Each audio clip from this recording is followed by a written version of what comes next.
Well, good morning, Metro. It's so good to be back with you here in person. I think the last time I was here, we were all still online. It was back in August or something. So it's so great to see your faces, even with masks, knowing that we're keeping each other safe in our best ways. Will you join me for a moment of settling and meditation? If you are comfortable, you may close your eyes. Here in space or online, you can keep your feet on the ground, relax your body, and plant yourself to where you are. And if we collectively can breathe in together and breathe out, and breathe in one more time, and breathe out. And may God open our hearts and our minds to the Word. Amen. I woke this morning with much disappointment. I was cold. I'm sure quite a few of us might have been. And not in the, I left my AC on too high or I left the fan on all night kind of cold, but the chilliness that creeps in through my poorly insulated windows, begging me to blast the heat for a little bit longer and making it difficult to leave my warm blankets. And I thought to myself, isn't it May? I'm a girl from the South. I'm not used to this kind of cold in May. But these past few weeks and perhaps couple of months, I have seen spring struggling to make itself known. Brief days of bright sunlight and warm weather have encouraged the flowers to sprout, only for a frost to come over a couple days later. I was sure that the tulips and the daffodils that are planted in my backyard would freeze and die, leaving nothing but patches of brown dirt when they had decided to break through the surface of the earth in late March, and then was met with the dusting of the last remnants of snow and winter. And yet, despite my pessimism, they survived. They have continued to grow and to bloom into their bright colors, to find the sun, to find each other, and to bring enjoyment and beauty. They knew that even if spring was struggling to come through, that was struggling with the ends of winter, that it was their time, that it was their season. Our passage for today, as sung beautifully earlier, is from the book of Ecclesiastes, a wisdom book, as Megan shared. And this book challenges us in our lives, and for good reason. And this passage, though be a simple list, is also a challenge to understand, to accept sometimes. And it's a reminder that being human is hard, that living life is also hard. Our attention can be pulled in multiple directions, nostalgic for the past, prepping and planning for the future, but also trying to stay present, something I find difficult in this time. The author of Ecclesiastes reminds us of this, that there's difficulty in being alive in our humanity, and that there's peace, and that there is a way for us to endure both. It details the different dualities of life, that there is a season, that there is a time for everything. Sometimes that season is full of love and it's full of hope, but sometimes that season is full of loss, it's full of sadness. And sometimes these seasons, more often than not, overlap each other, leaving us grappling to where we are, where we're supposed to be, and where we're going. I invite us to listen again to the passage with a curiosity, with the questions. Where are you? Where is your community? And where is God? It says, "For everything there is a season and a time for every matter under heaven.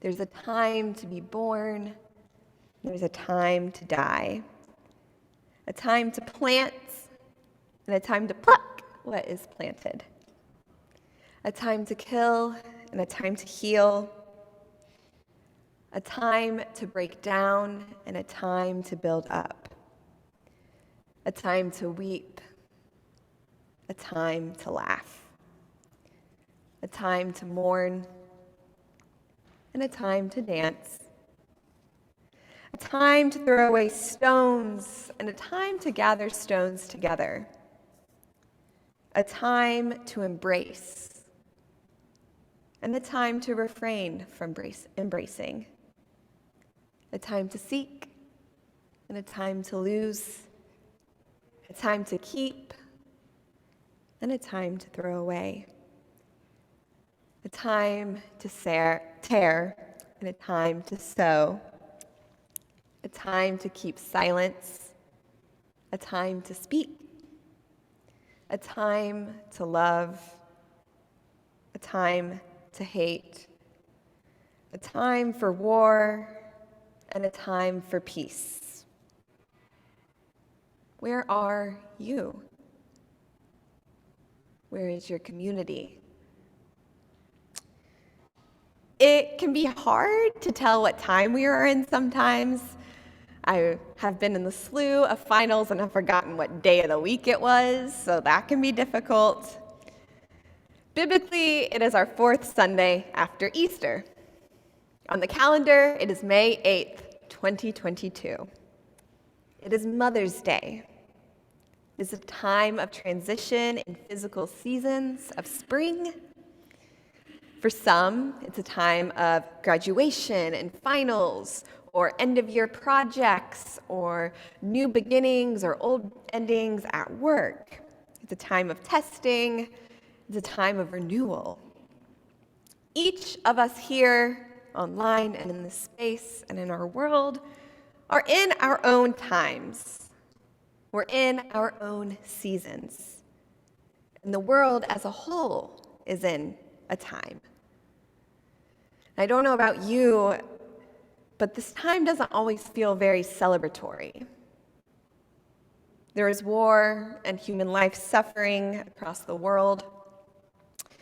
It seems we wake up every day with new news of threats to someone's life, of suffering, of rights on the body autonomy of people, threats against transgender youth, continued fear of financial collapse, of people who are forced into the cycles of poverty, of racial injustice, of police brutality, of leaders doing wrong, leading us in wrong places, and the list goes on and on and on. And we are still together, and we are still alone, trying to find ways to understand coming out and still being in a pandemic that we've encountered for the last 2 years. It's been a lot, and it's sometimes hard to know what time we are in. We're all in a different place than any of us probably would have guessed 5 years ago, 3 years ago, 2 years ago. The pandemic itself fundamentally changed things, maybe about us, maybe about our relationships, maybe about the structures in which we live. And it wasn't predicted by the average person. But it was a season. It's a season that we're still in, that we're coming out of, that we're learning through. And we're unsure of what is next. I think this passage is telling us something about these seasons. That we're meant to be present in the time that we are facing now. It could be a time to learn It can be a time to grow. It can be a time to grieve. It might even be a time that prepares us for what's next, for the next season, even if we don't know what that is yet.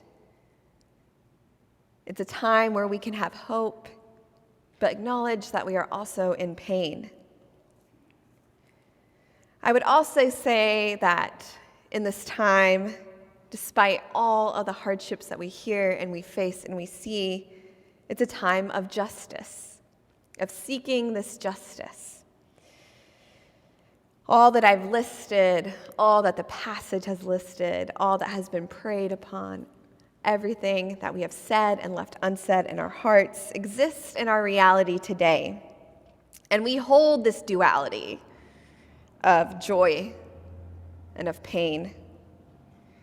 This call of seeking justice, being active in our communities, and being active in the seasons in which we are in. The passage is not just telling us, Ecclesiastes is not just telling us that these passages exist, that these times, these seasons come and go, but we are to be a part of them, active members in each season we are a part of. To love, to grieve, and also to do it among community. We are not siloed in this world, and we are not alone.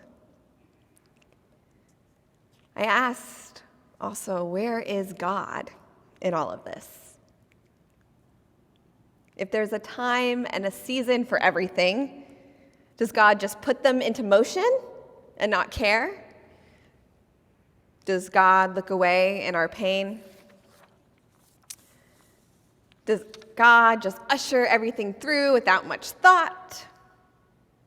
And when I think about where God is, I think back to the flowers in my backyard, who have continued to persevere despite my thoughts, my beliefs, my judgments upon them and the weather. They'll keep coming back there year after year. They were there before I lived in my house, and they'll be there long after I'm gone. God knows the times that have been, the seasons that have come. God knows the times that we are in now, the seasons we are facing. And God knows the times and the seasons that are to come. But God doesn't stop them. God doesn't prevent pain. God doesn't stifle our joy. God is there beside us through it all. God weeps. God dances. God seeks. God heals. God loses. And God mourns. Because God is with us as we experience this, individually, alone, together, in community, in whatever season we find ourselves in. Have any of you heard of the movie Everything Everywhere All at Once? Okay, well, I see a couple nods. I highly suggest this movie. Last week, I found myself cackling and crying within minutes of each other as I sat in a movie theater. And as I was thinking about this passage and the sermon and the times that we live in, I was really moved and have held on to a quote from this movie. I'm not going to give a lot of context because I don't want to give spoilers because it's one of those movies you don't want to have spoilers for. But it's said by the main character, Evelyn's husband, Waymond, early on in the movie. And he says to her, "Every rejection, every disappointment has led you here to this moment. Don't let anything distract you from it. Everything has led us to where we are and will keep leading us through. There is a season for everything. And it may be difficult, or it may be easy. But perhaps we are called to be present and mindful to where we are now, to where our communities are now, to where our neighbor is. Even if you don't know what the season is for those around you, you know that they are in one, that it's overlapping with the seasons of the world, their personal experiences, and it's overlapping with your own seasons. Know that God is with you in every moment and that you are not alone. That you too may follow the paths of the flowers in my backyard, breaking through the resistance of the earth that has held you down, to bloom, only later to wilt and retreat back into the dirt for comfort, to face a new season. But all while hoping and knowing that the seasons change and that time will come again and that you are not alone. Amen.